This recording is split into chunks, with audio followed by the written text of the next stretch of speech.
All right, we've got a kiln opening this morning. We have several things in here and several combos. I'll share those with you as they come out. Got a little help here this morning. That's river birch with indigo float on the rim. See how it just ran right in there real pretty? Gave us a nice interior, little mixing bowl. Take that, thank you, sir. Straight honeydew with a thicker rim right up here. Got a nice little swirl in the back. This has just become one of my favorite glazes. I love the flux glazes, but the honeydew, you get a lot of color out of that besides just a pastel green. You can see the way that breaks. So nice.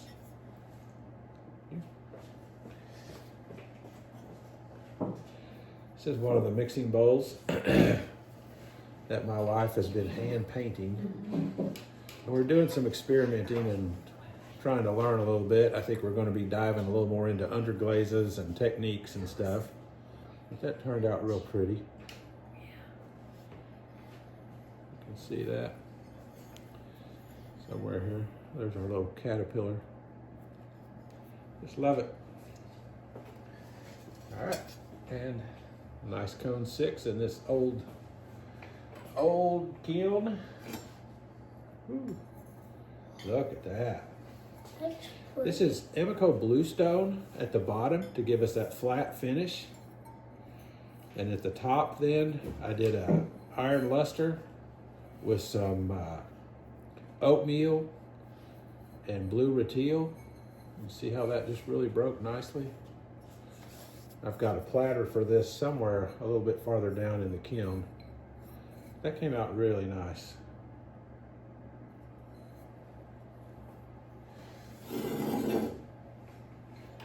Oh boy. Huh. This is indigo float and downpour. Celadon downpour from AMACO. And I just layered the two because I wanted some different blues. I did indigo float here with the downpour over the top on this. And I did it the other way around on the inside. I did heavier on the bottom. But it just gave us a really, really deep indigo blue color. And you can see there on the inside, we got some real break into almost some greens and stuff in there.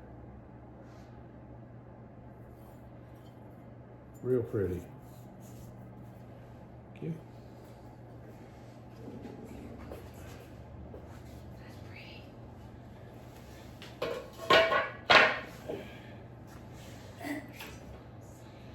All right, this is a COYOTE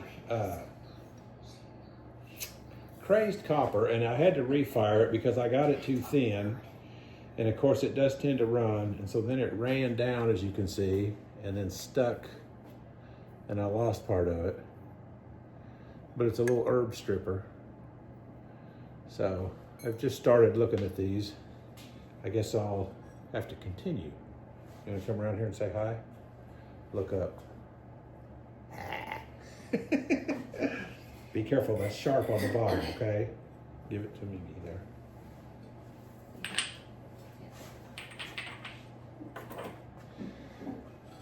Again, it's just perfect cone 6 on these. These old kilns, this one is the one I've worked on the most, rewired and all, and it just runs like a top. If only my glazing would. Oh, look at that. It almost, this is a little piece I made, just a hand built using some doilies. And this is my junk glaze. I actually lined it and did it with junk glaze. And then I put some smoky Merlot on the sides. And it had a pretty good crack here, which almost filled in with the glaze. But it's just a little vase. If you can see it there. It'll just set up. You know, just fun.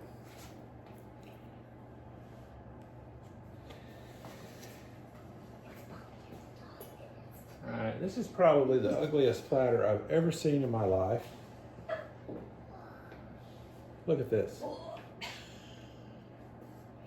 I did this the first time. You can tell this is ancient copper. And I did ancient copper here and here, and I just didn't like the way it came out. And so I put ancient copper on everything, and it covered it with snow. And that's such a rustic looking old. Isn't that crazy? That's just crazy looking. Very different. See, and that's just snow and ancient copper out here on the edges. But that just said yuck. You like that? Yeah, it's kind of pretty though. Kind of pretty though? Okay. Oh, that is kind of neat. It's real rustic Oh, looking. made that. I I made like that. this. It's another little hand painted. He made that one. Yep. These neat little flowers. It's gonna be wasabi and gives that downpour.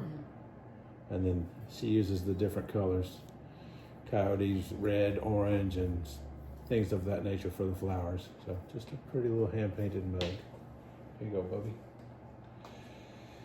Oh, we have a reptile in here, my friend. There's a reptile in here. You gonna see it?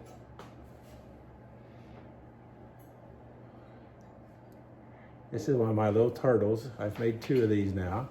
This is actually solar rainbow. And I don't know if you can really see the way that thing breaks with the colors. It's really unique.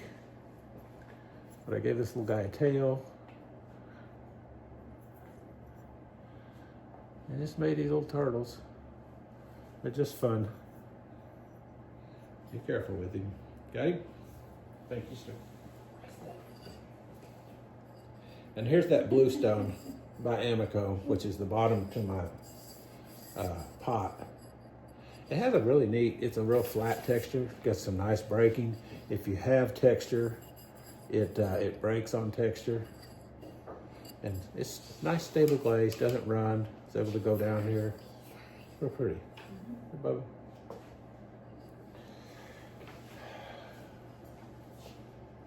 I don't hate that. I'm so glad. This is obsidian. It's kind of spotty look. It's kind of, I like the look. It's not bad. I did it with, let's see, coyote eggshell mixed with a black underglaze, which gave us gray, and it was just a little too thin. It didn't come out real well. So I went in and I just did the whole thing again with obsidian over the top of that coyote glaze. And I love the mug, I love the style, I love the way it came out. And this is, like I said, I don't hate the way it is right now. It's unique, it's different than what I expected it to look like. But it's a neat, dark mug.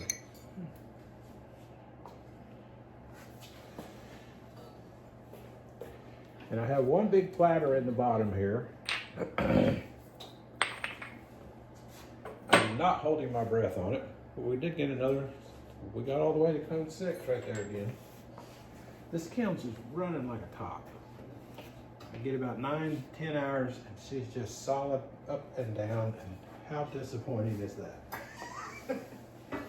I really hope to get more color out of this platter than what I did.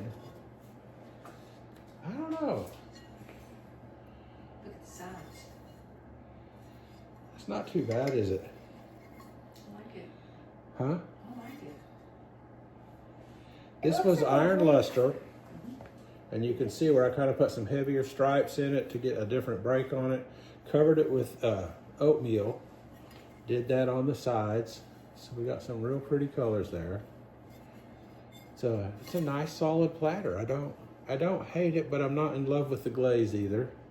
Got some pretty blues, got some purples that broke in there. What do you think? Pretty nice. Do you like it? All right, well that's all we've got here today. So y'all try some of those combos. Thanks for watching. Cheers.